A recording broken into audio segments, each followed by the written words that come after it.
अहिल्यानगर मधील राहुरी विधानसभा पोटनिवडणुकीच्या रिंगणात उतरलेले भाजपचे उमेदवार अक्षय कर्डिले यांच्या प्रचाराचा नारळ तांदुळवाडी येथे फोडत प्रचाराला सुरुवात करण्यात आली आहे।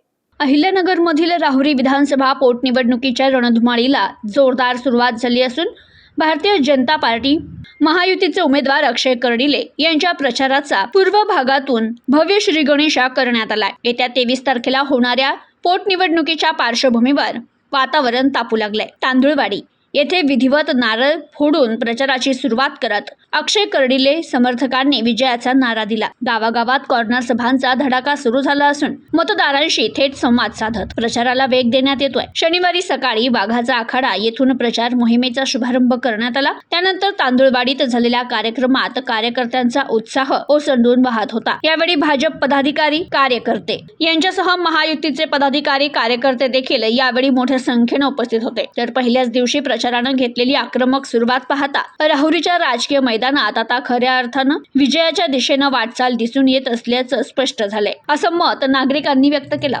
2024 ला जी आपली विधानसभेची निवडणूक झाली होती त्यानंतर 1 वर्षाच्या आतच आमदार शिवाजीराव कर्डिले यांचे आकस्मिक निधन झाले। त्यानंतर ही पोटनिवडणूक होऊ घातली आहे।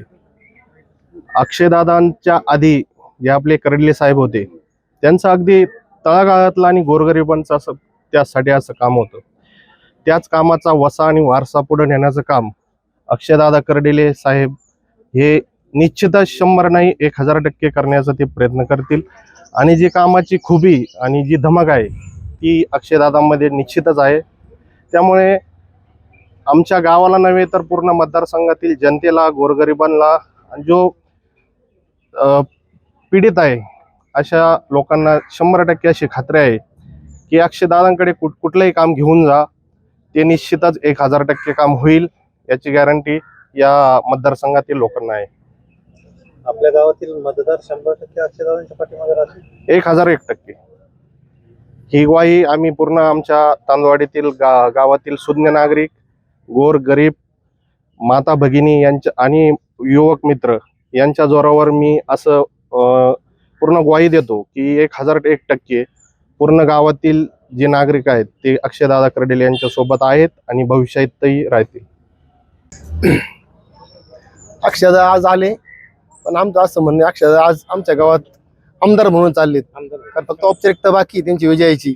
आणि जसं शिवाजी कर्डिले साहेबांचं मी ज्यावेळेस पहिल्यांदा भाषण ऐकलं होतं, जसं मला कळतं तसं त्यावेळेस ते निवडून आले ना, त्यावेळेस त्यांनी भाषण असं केलं आमच्या गावामध्ये की जे इलेक्शन असतं 1 महिनाभर 15 दिवस ते इलेक्शन असतं, फक्त एकदा इलेक्शन झाल्यानंतर मी हा पूर्ण तालुक्याचा आमदार आहे। मी कोणत्या एका पक्षाचा आमदार नाही, काँग्रेसचा नाही, नाही शिवसेनेचा नाही। ही जनता हा माझा पक्ष आहे आणि जनतेचं कुठलंही काम कोणत्याही पक्षात जरी माणूस गेला तर ते त्या माणसाचं काम करून द्यायचे। हे 6 महिन्यात हीच प्रतिजी आम्हाला अक्षयदादाच्या मार्फत आलेली आहे का कोणताही माणूस गेला तर ते त्या माणसाचं काम करून द्यायचं की हा कोणत्या पक्षाचा आहे, हा तू कोणत्या पक्षाचा, हा विचार होत नाही। तसं जर पाहिलं गेला तर कोण आरोप करायचा नाही, पण इतर ठिकाणी असं होतंय की काम करण्याच्या अगोदर आहे ना विचारलं जातं कोणत्या पक्षाचा आहे, किंवा गावात विचारलं जातं की तू कोणत्या पक्षाचा आहे। मग गावातले काही लोक जे असतात विरोधातली ते सांगतात ह्या पक्षाचा माणूस आहे, याचं काम करू नका। तसं अक्षयदादा असतील किंवा शिवाजीराव कर्डिले साहेब असतील असे यांच्याकडे अनेक अशी माणसं येऊन गेले जे विरोधातले की त्यांची सुद्धा कामं शिवाजीराव कर्डिले साहेबांनी केले आहेत आणि तेच अक्षयदादा करू राहिले। ज्या पद्धतीने आमदार शिवाजीराव कर्डिले साहेबांनी आपल्या गावासाठी काम केलेलं आहे त्याच पद्धतीने अक्षयदादा काम करतील असं वाटतं? हो, 100% अक्षयदादा काम करेल, कारण हे आम्ही 6 महिन्यात बघितलंय।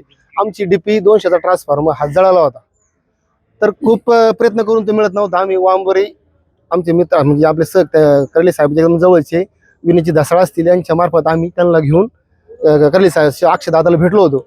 तर अक्षयदादा त्यांनी सांगितलं का 200 ट्रान्सफॉर्मर खूप वाईट परिस्थिती आहे। तर अक्षयदादाने फोन करून सांगितलं की हा ट्रान्सफॉर्मर 2 दिवसात आम्हाला भेटला पाहिजे, कारण खूप अवघड परिस्थिती म्हणून। तर आम्हाला 2 दिवसात परत ट्रान्सफॉर्मर आला होता। म्हणजे हे काम फोन लावलं का लगेच काम तिथपर्यंत करून द्या। आता आपण आपल्या समोरच बघितलं, पंचनामे राहिले होते, एका शेतकऱ्याने सांगितली तक्रार, तर त्याने लगेच फोन करून तहसीलदाराला निवेदन फोनवर सूचना केली की जे राहिले आहे ते पंचनामे करून घ्या म्हणून। अक्षयदादांची विजयाची खात्री 100%, 1001% bureau report, news today 24, Rahuri, Ahilyanagar.